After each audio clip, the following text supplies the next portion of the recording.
This is a special report from About Space Today. We are in a race to the moon, in a race with China to the moon. And to have a base on the moon, we need energy. Welcome to Special Report. I'm David Denault. NASA has confirmed that they will send nuclear power stations to the moon. Here is acting NASA Administrator Sean Duffy. So this is not a new concept. This has been discussed under Trump 1, under Biden. But we are in a race to the moon, in a race with China to the moon. And to have a base on the moon, we need energy. And some of the key locations on the moon, we're going to get solar power. But this fission technology is critically important. And so we've spent hundreds of millions of dollars studying, can we do it? We are now going to move beyond studying, and we have given direction to go, let's start to deploy our technology to move to actually make this a reality. And I think the stat we have is it's a 100 kilowatt output. That's the same amount of energy a 2,000 square foot home uses every 3.5 days. So we're not talking about massive technology. We're not launching this live. That's obviously, if you have any questions about that, no, we're not launching it live. But again, energy is important. And if we're going to be able to sustain life on the moon to then go to Mars, this technology is critically important. And I would just note that we're behind, right? If we're going to engage in the race to the moon and the race to Mars, we have to get our act together. We have to marshal all of our resources, all of our focus on going to the moon, which is what we're going to do. And again, there's a lot of things that NASA does, and a lot of people love a lot of the things that NASA does. But this is about space exploration, and this is about this next phase. A lot of people don't know even what Artemis is. Everyone knew what Apollo was. We all knew, the whole world knew what Apollo was. We were going to the moon. Artemis is we're going back. So in the first part of next year, we are going to send Artemis 2 out. Met the 4 astronauts. They're fantastic. We're going to go out around the moon and come back. Artemis 3, we are going to go back to the moon. We're going to land. The longest time we've spent in the past was 3 days. We're going to stay for 6 days. And then after that, we're able to start shipping our assets to the moon unmanned. And we'll have those assets there as our astronauts arrive and we're able to build a base. But this is critically important. There's a certain part of the moon that everyone knows is the best. We have ice there. We have sunlight there. We want to get there first and claim that for America.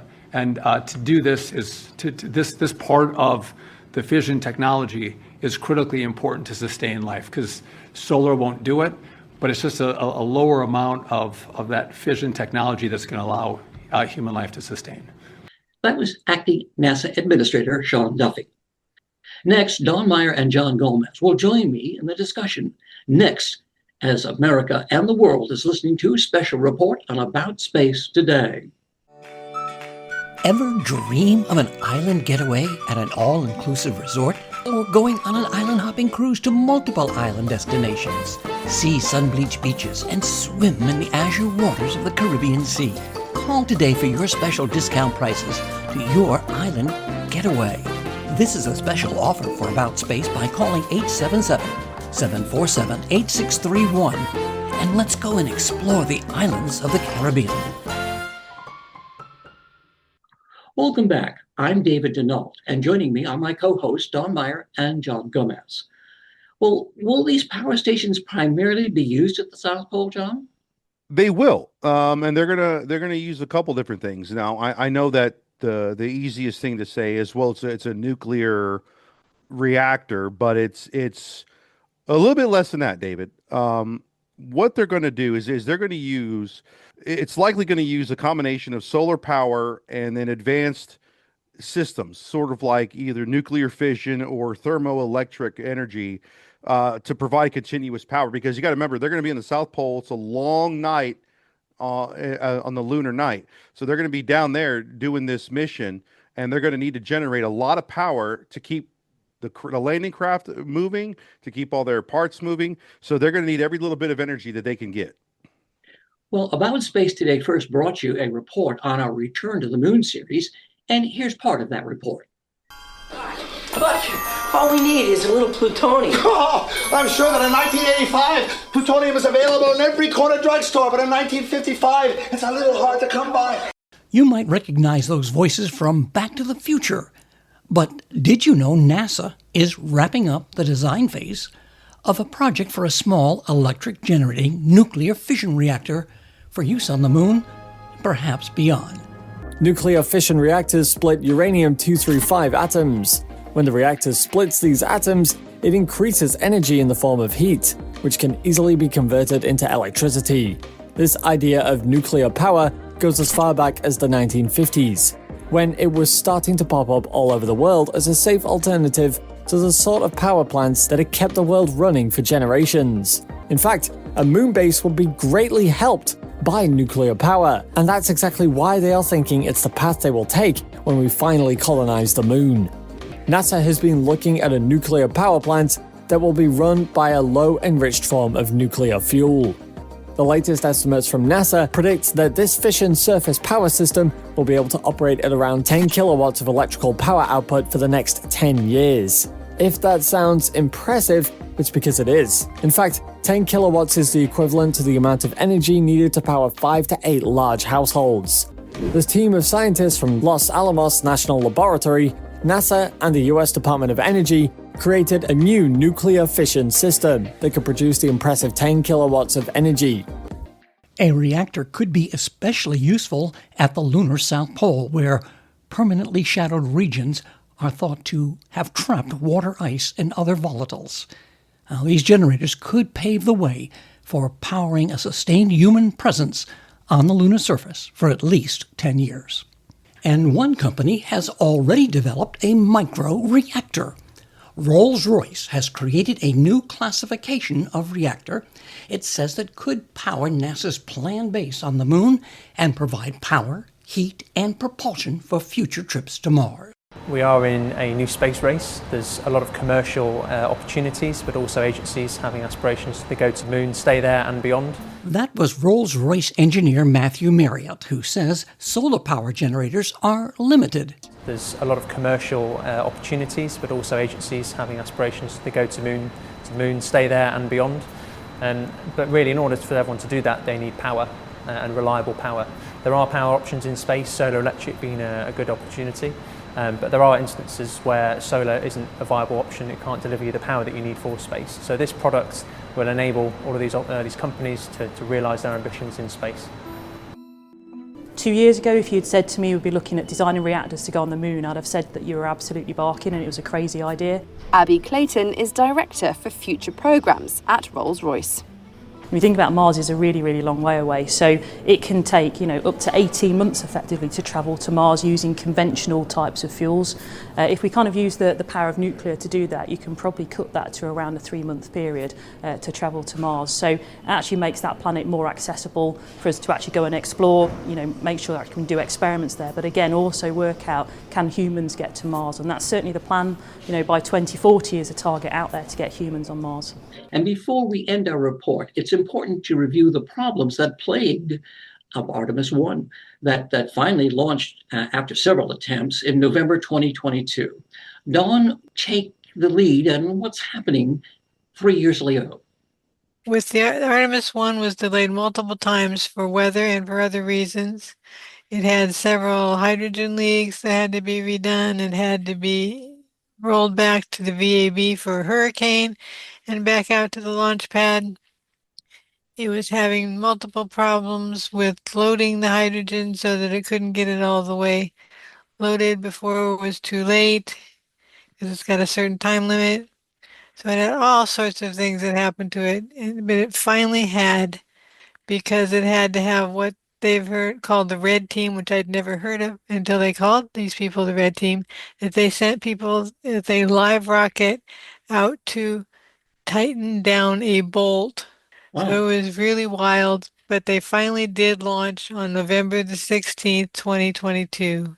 When we were out there and they were talking about how the launch might have to be scrubbed again, and they deployed the red team, and those guys drove all the way out to the pad. Remember, it was like 11 or 12 drove all the way out to the pad, fixed something while the thing is on the pad getting ready, and then they drove all the way back. And then I think that's when they started LOX loading after that. The Artemis 2 SLS is all new, replacing the problem that and issues, according to NASA's Jim Free during a recent news conference. Good afternoon, everyone. Great to be here. I guess it's really great to share with you where we are with the hardware. That's where we go through all the mission objectives, look at open items and anomalies, and trying to decide if we're on the right path for Artemis 2.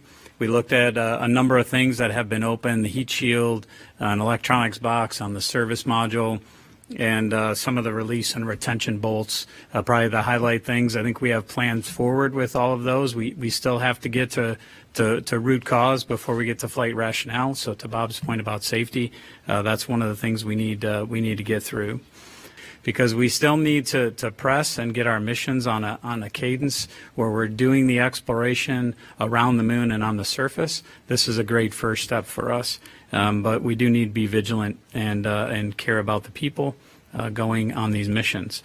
What's not rocket science is what we all know, that we need to find H2O for life and fuel on the moon.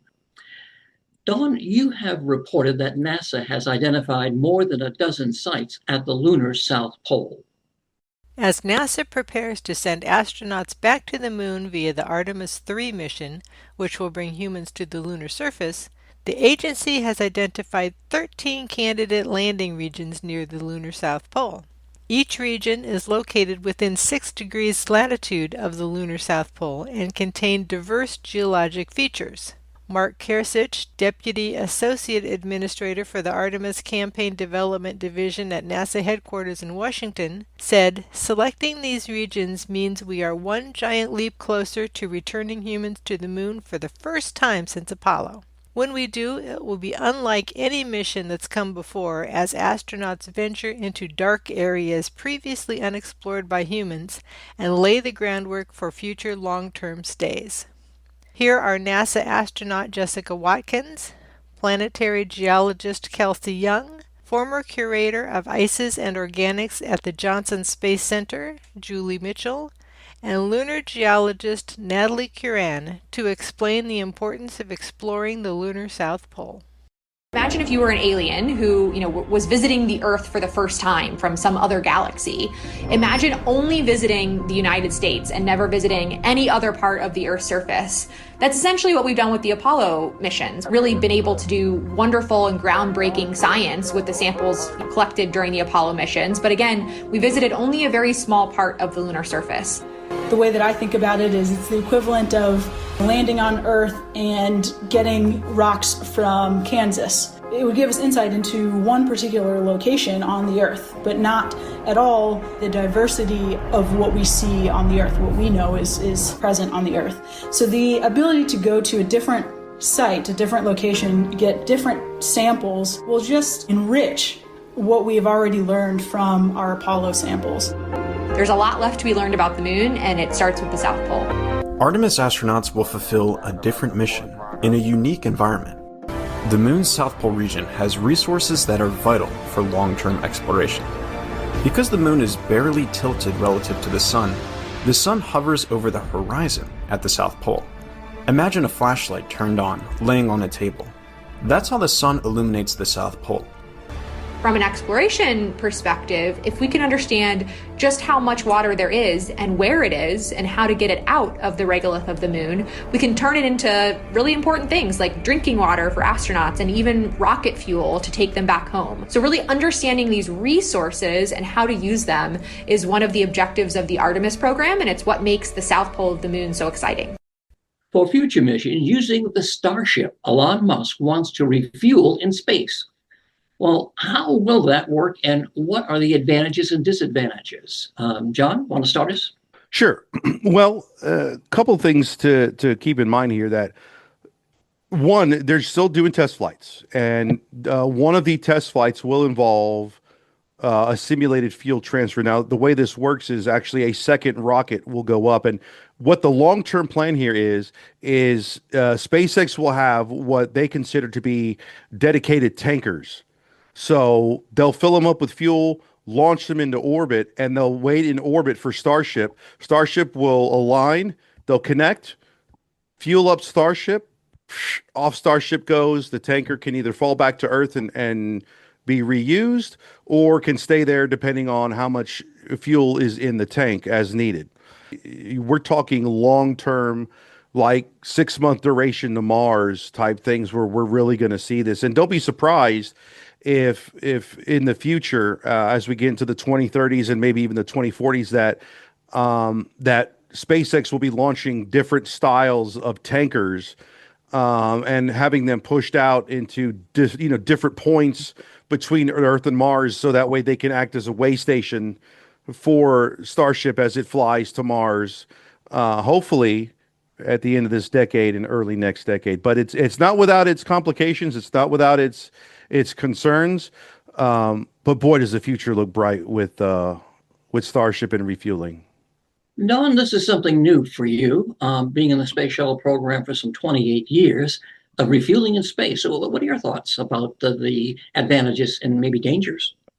Of course, all space travel is dangerous, but the advantages to having these refueling in space is that you don't have to carry as much fuel aboard the rocket, so you can have more life support, you can have more things for people to do, have more space for them, because stir crazy over a 6-month period. So I think it's a really interesting idea. I hope that they can pull it off, and I look forward to watching it happen.